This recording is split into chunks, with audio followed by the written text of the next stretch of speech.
제가 며느리에게 제 신장을 떼어줬습니다. 그런데 수술 1년 뒤 저는 집에서 쫓겨났습니다. 그래서 저는 그 여자가 사랑한 남자부터 빼앗기로 했습니다. 제 신장을 떼어준 며느리가 저를 집에서 내쫓았습니다. 수술 자국이 아직 당기는 몸으로 계단을 내려오던 날이 지금도 생각납니다. 가방 하나, 약봉투 하나. 그걸 들고 나오면서 저는 뒤를 돌아보지 않았습니다. 살려놨더니 저더러 몸도 성치 않은 노인네라고 하더군요. 그날 저는 한 가지를 깨달았습니다. 목숨을 살려주는 것과 사람을 살리는 것은 다르다는 거요. 제 이름은 박영숙, 63입니다. 남편은 오래전에 먼저 갔어요. 아들 준혁이 하나 키우면서 소형 건물 2채 장만한 게 제 인생이었습니다. 화려하진 않아요. 하지만 후회는 없었어요. 남편이 떠나고 나서도 준혁이 하나 바라보면서 묵묵하게 살았습니다. 준혁이가 33에 데려온 아이가 이지연이었어요. 처음 봤을 때 솔직히 좀 마음이 쓰였습니다. 눈빛이 너무 영리했거든요. 웃을 때 눈만 웃고 눈 아래는 안 웃는 사람 가끔 있잖아요. 지연이가 딱 그랬어요. 근데 저는 그게 제 편견일 수 있다 싶어서 가만히 있었습니다. 아이 사정도 있었고요. 고아원 출신이라 했어요. 의지할 곳 없이 혼자 살아온 아이. 그게 처음엔 저를 좀 더 무르게 만들었습니다. 결혼하고 1년쯤 됐을 때였어요. 지연이 몸이 안 좋다는 말이 나왔습니다. 처음엔 피로 정도로 생각했는데 어느 날 준혁이한테서 전화가 왔어요. 목소리가 이상했습니다. 울먹이는 게 아니라 눌려있는 목소리였어요. 아는 분 계시면 아실 거예요. 그게 더 무서운 목소리예요. 어머니 지연이 신장이 많이 안 좋대요. 병원에 갔습니다. 담당 의사가 설명했어요. 만성 신부전 3기에서 4기로 넘어가는 상황이다. 투석을 시작해야 할 수도 있고 상태가 더 나빠지면 이식이 필요하다. 가족 중에 혈액형이 맞는 사람이 있으면 먼저 확인해 보라고.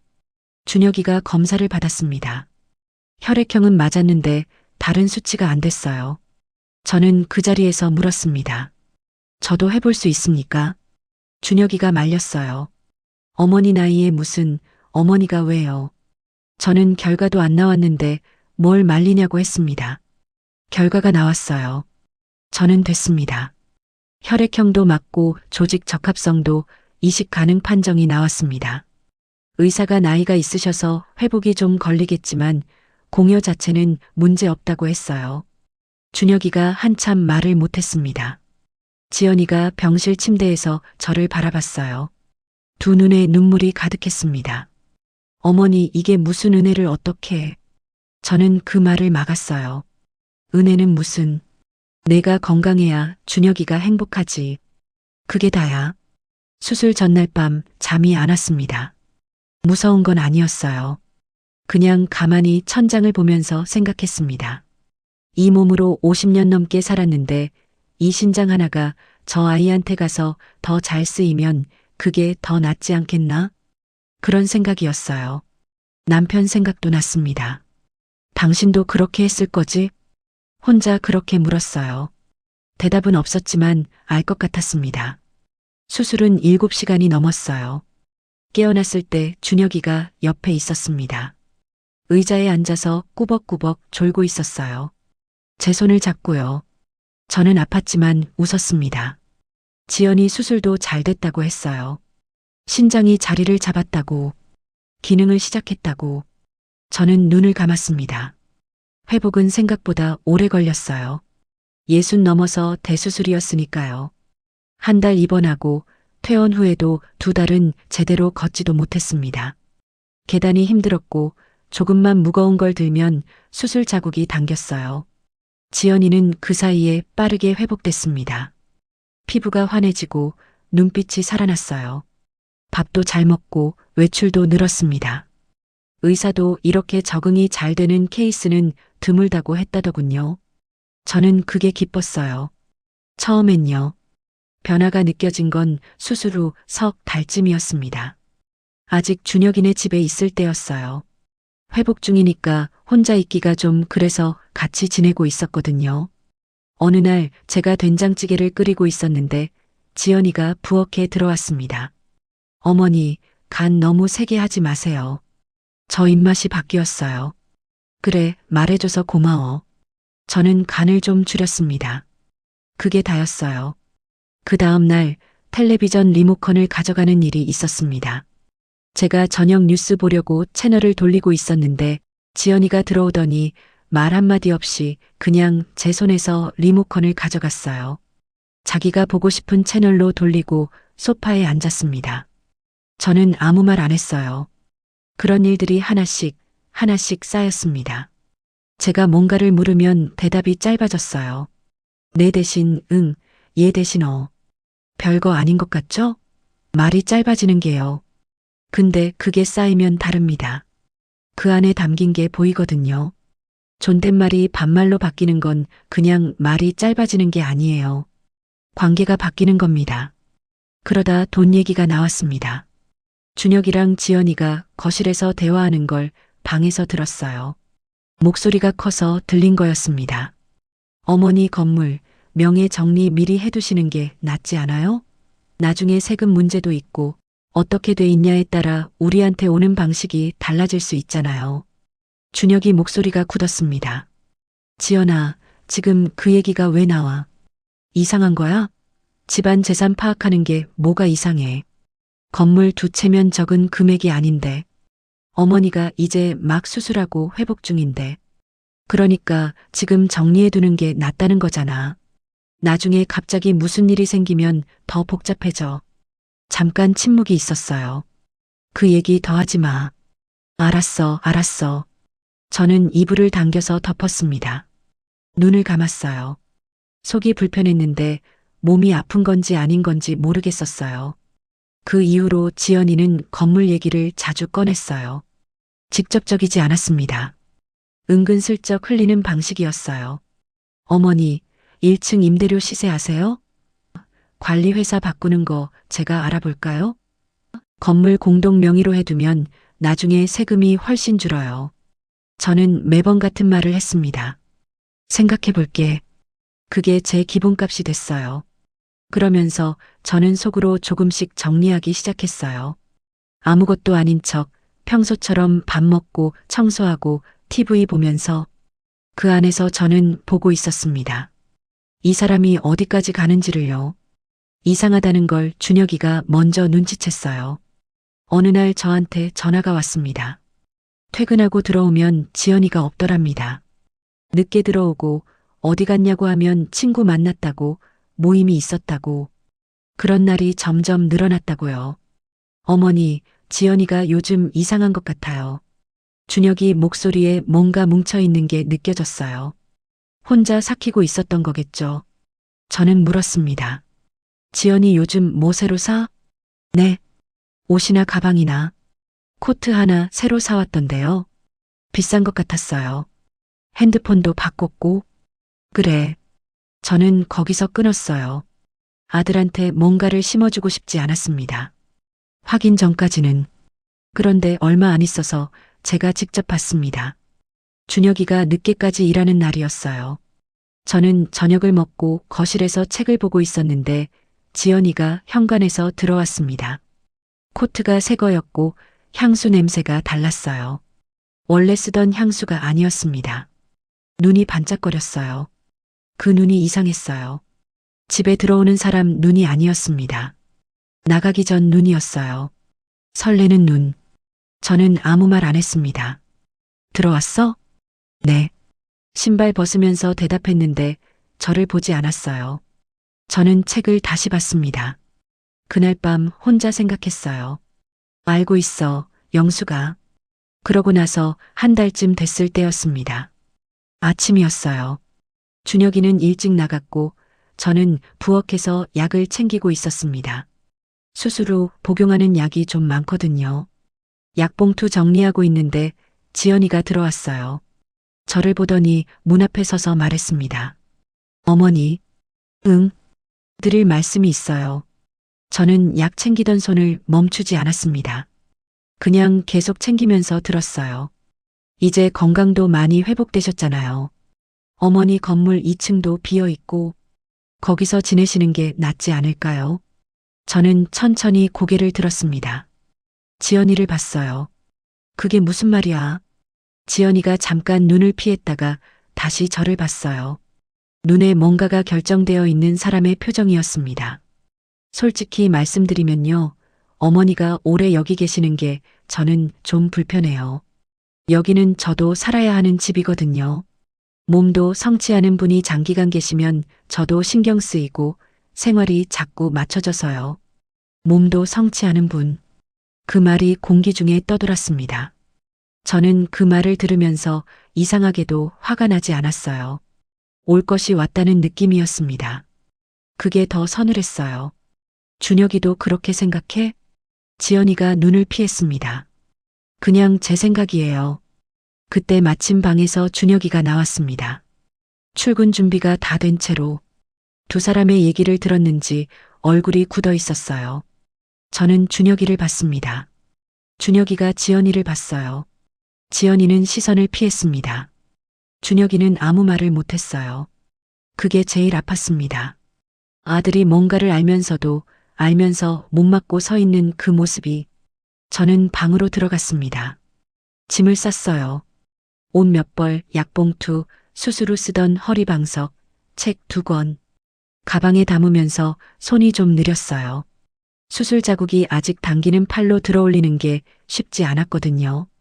그런데 그게 창피하지 않았습니다. 그냥 불편했을 뿐이에요. 들고 나왔습니다. 준혁이가 현관 앞에 서 있었어요. 어머니, 어디 가세요? 건물 올라갈게. 갑자기요? 어머니, 준혁아. 저는 아들을 봤습니다. 그 얼굴을 한참 봤어요. 알고 있는데 못 막은 사람의 얼굴이었습니다. 죄책감과 무력감이 섞인 얼굴. 저는 그게 밉지 않았어요. 그냥 짠했습니다. 밥은 잘 챙겨 먹어. 어머니, 죄송해요. 준혁이가 그 말을 했어요. 작은 목소리였습니다. 저는 대답하지 않았어요. 계단을 내려왔습니다. 한 계단, 한 계단. 수술 후라 계단이 아직 쉽지 않았어요. 가방을 오른손에 들고 왼손으로 난간을 잡았습니다. 허리가 당겼어요. 느리게 내려왔습니다. 뒤에서 문 닫히는 소리가 났어요. 저는 멈추지 않았습니다. 건물 2층에 올라와서 빈 집에 들어갔어요. 오래 비어있던 집 특유의 냄새가 났습니다. 저는 창문을 열었어요. 바람이 들어왔어요. 가방을 내려놓고 방 가운데 서 있었습니다. 약봉투가 삐죽 나와 있었어요. 저는 그걸 집어넣었습니다. 한참 서 있다가 핸드폰을 꺼냈어요. 연락처를 찾았습니다. 이민재. 10년 전에 저장한 번호였어요. 번호가 바뀌지 않았으면 좋겠다 싶으면서 전화를 눌렀습니다. 신호가 갔습니다. 2번. 여보세요. 민재야. 잠깐 침묵이 있었습니다. 선생님. 저는 눈을 감았습니다. 나 좀 도와줄 수 있겠니? 민재를 처음 만난 건 그 아이가 18살 때였습니다. 제가 후원하는 장학재단이 있었어요. 남편 살아있을 때부터 조금씩 해온 일이었는데 남편 떠나고 나서도 혼자 이어왔습니다. 형편 어려운 아이들 학비, 생활비, 그런 것들이요. 민재는 그 중에 유독 기억에 남는 아이였어요. 아버지가 일찍 돌아가셨고 어머니 혼자 공장 다니면서 키웠는데 그 환경에서도 공부를 놓지 않았습니다. 조용하고 성실하고 딱 하나 눈빛이 달랐어요. 뭔가를 보면 그냥 보는 게 아니라 읽는 눈빛이랄까요? 장학금 수여할 때 처음 봤는데 인사가 좀 특이했습니다. 감사합니다, 선생님. 이 돈은 낭비 없이 쓰겠습니다. 보통은 열심히 하겠다고 하거든요. 낭비 없이 쓰겠다는 말을 한 아이는 민재가 처음이었어요. 웃겼는데 좋았습니다. 졸업하고 취직하면서 연락이 줄었지만 명절엔 꼭 연락을 했어요. 그 성실함이 참 민재다웠습니다. 지금은 작은 투자 컨설팅 회사에 다닌다고 했고 일을 잘한다는 얘기도 들었어요. 만남은 동네 카페에서 했습니다. 민재가 들어왔어요. 이제 완전히 어른이 됐구나 싶었어요. 정장을 입고 있었는데 어색하지 않았습니다. 선생님, 오래간만이에요. 많이 수척해지셨다. 수술했어. 언제요? 신장. 말이 없어졌습니다. 민재가 눈빛이 달라졌어요. 저는 처음부터 끝까지 다 말했습니다. 며느리 신부 전, 제가 기증한 것, 그 이후에 달라진 것들, 집에서 나온 것까지. 민재는 끝까지 아무 말 없이 들었어요. 제 얘기가 끝나자 한참 있다가 입을 열었습니다. 선생님, 응, 제가 드릴 말씀이 있는데. 저는 받습니다. 민재가 커피를 내려다 봤어요. 잠깐 머뭇거리는 것 같았습니다. 저 솔직히 말할게요. 처음 전화 받고 사실 거절하려 했어요. 이건 너무 깊이 들어가는 일 같아서요. 선생님한테 해드리고 싶은 마음은 있는데 제가 이걸 했다가 선생님이 더 힘들어지시는 건 아닌가 싶어서. 저는 가만히 들었어요. 근데 생각해 봤어요. 계속. 민재가 저를 봤습니다. 선생님은 뭔가를 요청하는 분이 아니잖아요. 제가 10년 알고 지내면서 선생님이 먼저 뭔가를 부탁하신 적이 한 번도 없었어요. 그런 분이 전화를 하셨다는 게. 저는 아무 말 안 했어요. 도와드릴게요. 저는 잠깐 있었습니다. 민재야, 한 가지만 말해둘게. 네. 나는 그 사람을 망하게 하고 싶은 게 아니야. 그 사람이 선택한 것들이 그 사람한테 돌아오게 하고 싶은 거야. 내가 손 떼는 게 아니라 그 사람이 스스로 만드는 거야. 민재가 고개를 끄덕였습니다. 알겠어요, 선생님. 그 짧은 대답이 저는 믿음직했어요. 그 이후로 민재한테서 간간히 문자가 왔습니다. 선생님, 포지션 잡는데 시간 걸릴 것 같아요. 알겠어. 선생님, 상대방 파악됐어요. 예상대로예요. 그래. 어느 날은 이런 문자가 왔어요. 선생님, 중간에 솔직히 한번 흔들렸어요. 직접 보니까 불쌍한 구석이 있어서요. 근데 다시 생각했습니다. 저는 잠깐 생각하다가 답장했습니다. 그 마음 나쁜 거 아니야. 그냥 갖고 있어. 며칠 후에 문자가 왔어요. 선생님, 준비됐어요. 저는 그 문자를 받고 핸드폰을 내려놓았습니다. 창밖을 봤어요. 날이 흐렸는데 마음은 조금 맑아지는 것 같았습니다. 지연이가 민재를 만나기 시작한 건 제가 집을 나온 지 2달쯤 됐을 때였습니다. 민재한테서 나중에 들었어요. 지연이가 자주 가는 카페가 있었는데 거기서 자연스럽게 접근했다고 했습니다. 투자 얘기를 꺼냈더니 지연이가 바로 귀를 세웠다고요. 민재가 담담하게 말했어요. 선생님, 며느님, 돈 얘기에 눈이 달라지는 분이에요. 저는 안다고 했습니다. 민재는 지연이 앞에서 능력 있고 돈 있고 미래 밝은 남자처럼 행동했어요. 실제로 능력은 있었으니 연기가 전부는 아니었고요. 다만 재산 규모나 사업 전망에 대해서는 좀 부풀렸다고 했습니다. 지연이가 듣고 싶어 하는 것들로요. 그쪽에서 먼저 달려들었다고 했어요. 이미 결혼한 상태였는데도 지연이가 먼저 연락을 끊지 않았어요. 만남이 이어졌고 어느 순간부터 지연이는 준혁이한테 이혼 얘기를 꺼내기 시작했습니다. 그 연락이 왔을 때 저는 저녁을 먹고 있었어요. 어머니, 지연이가 이혼하자고 해요. 준혁이 목소리가 힘이 없었습니다. 저는 수저를 내려놓지 않았어요. 뭐라고 했어? 말이 안 나와서요. 어머니, 혹시 뭔가 알고 계세요? 저는 잠깐 있었습니다. 준혁아. 네. 이혼 서류, 급하게 도장 찍지 마. 알겠지? 네. 그리고 한 가지만 더. 네, 어머니. 나한테 미안하다는 말 하지 마. 내가 잘못한 거 없어. 준혁이가 말이 없었어요. 한참 있다가 작게 대답했습니다. 감사해요. 끊었습니다. 저는 식어가는 밥을 다시 먹기 시작했어요. 지연이는 이혼 요구가 받아들여지지 않자 거의 집에 들어오지 않았습니다. 민재를 만나고 재혼을 준비하고 준혁이한테는 위자료 협상을 요구했어요. 그러면서 지연이가 한 말을 준혁이한테서 전해 들었습니다. 나도 이제 내 인생 살아야죠. 어머니가 해준 건 고맙지만 그걸로 평생 발목 잡힐 순 없잖아요. 전 더 좋은 인생 살 수 있는 사람이에요. 저는 그 말을 듣고 한동안 아무 말 안 했습니다. 더 좋은 인생. 그 말이 오래 남았어요. 그 심장으로 숨을 쉬면서 더 좋은 인생을 찾아간다는 게 저는 그게 가능하다고 생각하지 않았습니다. 그 몸 안에 제 것이 있는 한 무너지는 건 한 번에 오지 않습니다. 티끌처럼 쌓여요. 하나씩 하나씩. 민재한테서 첫 번째 소식이 왔습니다. 지연이가 투자를 했다고 했어요. 민재한테 들은 정보로 자기 통장에 있던 돈을 움직였다고. 처음엔 수익이 좀 났대요.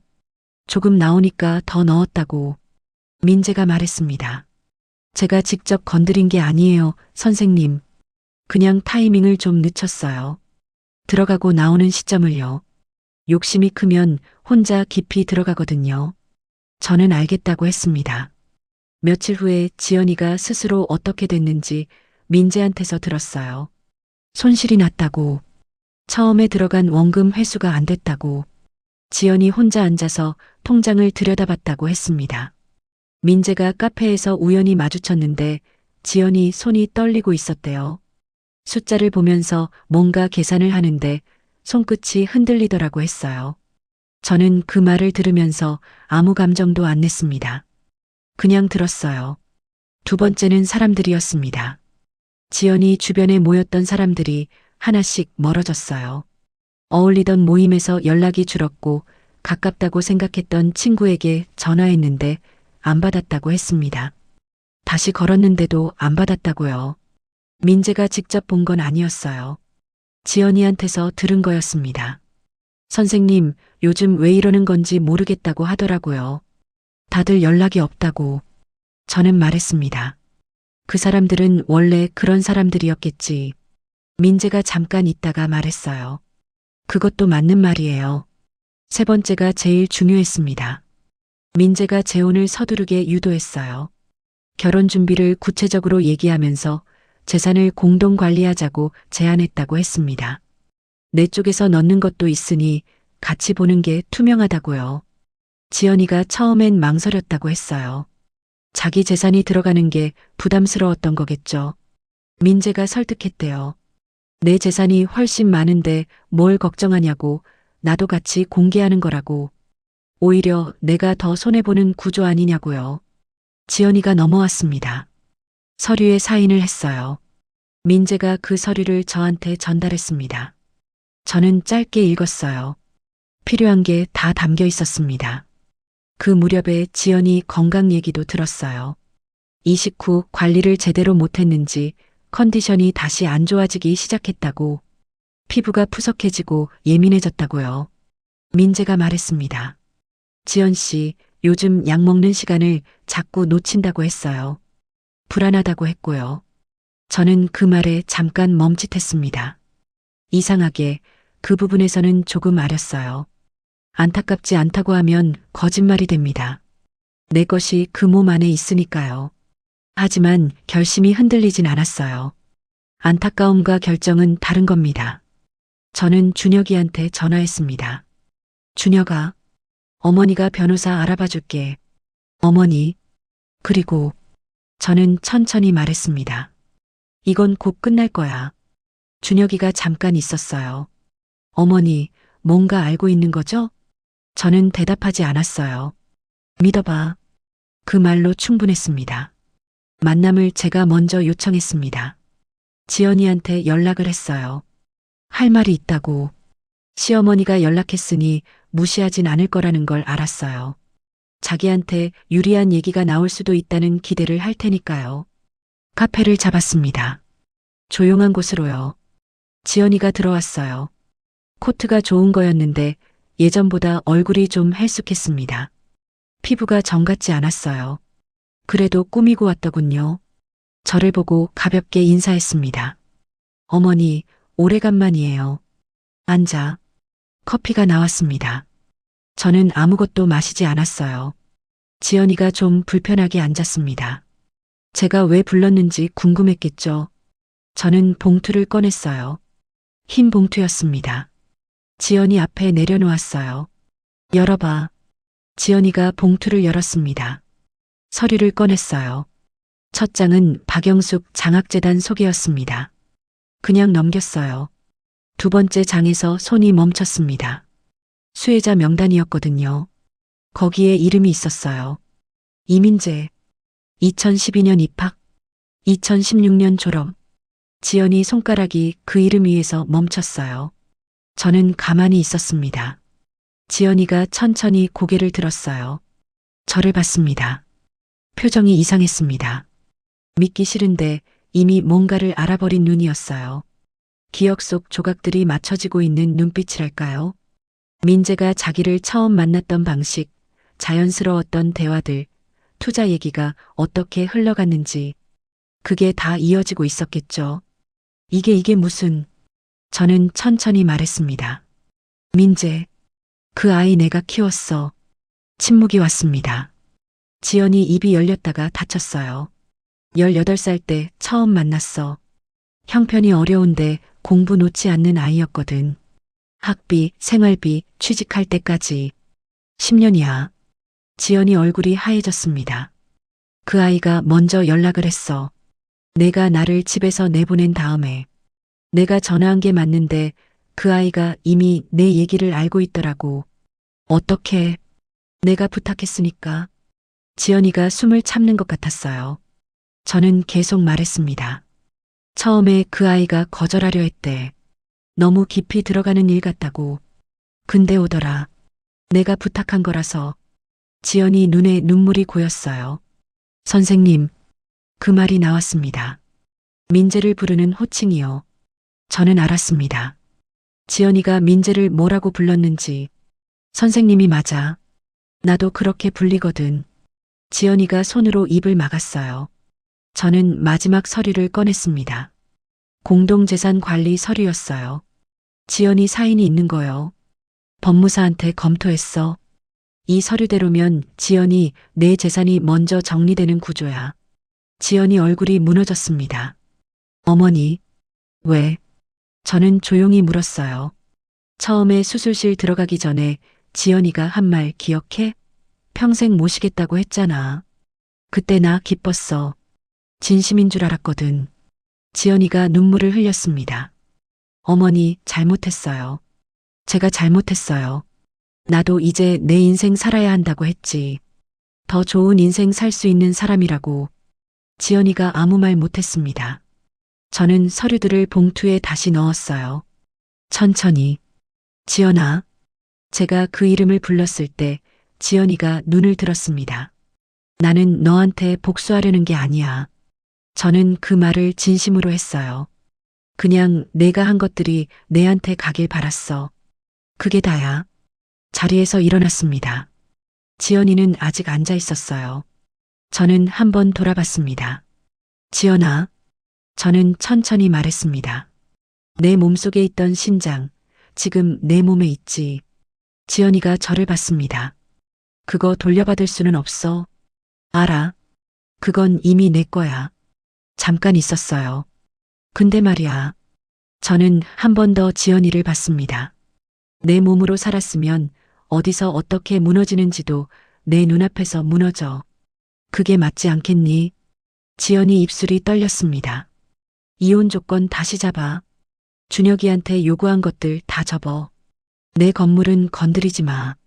내 이름으로 된 것만 가지고 조용히 나가면 돼. 어머니, 그게 내가 줄 수 있는 선이야. 저는 카페를 나왔습니다. 밖에 나오니 바람이 불었어요. 가을 바람이었습니다. 좀 쌀쌀했어요. 저는 코트를 여몄습니다. 걷기 시작했어요. 발이 무겁지 않았습니다. 민재한테 문자를 보냈어요. 끝냈어. 바로 답장이 왔습니다. 수고하셨어요, 선생님. 저는 웃었습니다. 너도. 며칠 후에 준혁이가 왔습니다. 손에 반찬통을 들고 있었어요. 제가 좋아하는 깻잎 장아찌였습니다. 어머니, 들어와. 지연이가 이혼 조건 낮췄어요. 재산 얘기 없이 그냥 위자료 조금만 달래요. 저는 고개를 끄덕였습니다. 들어줘. 준혁이가 말없이 있었어요. 한참 있다가 물었습니다. 어머니, 어떻게 된 거예요? 저는 반찬통을 받으면서 말했습니다. 그냥 됐어.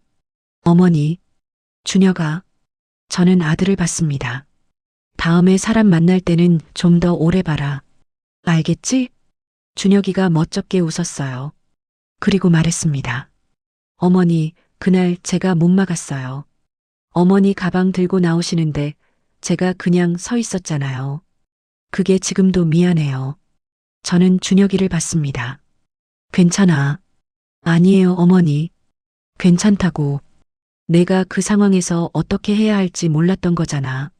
그게 잘못은 아니야. 준혁이 눈이 좀 빨개졌어요. 저는 반찬통을 부엌에 갖다 놓으러 갔습니다. 밥 먹고 가. 그날 저녁에 저는 된장찌개를 끓였어요.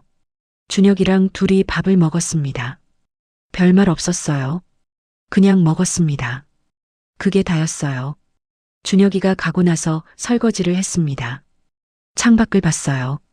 저녁이었습니다. 건물 맞은편에 불이 하나씩 들어오고 있었어요.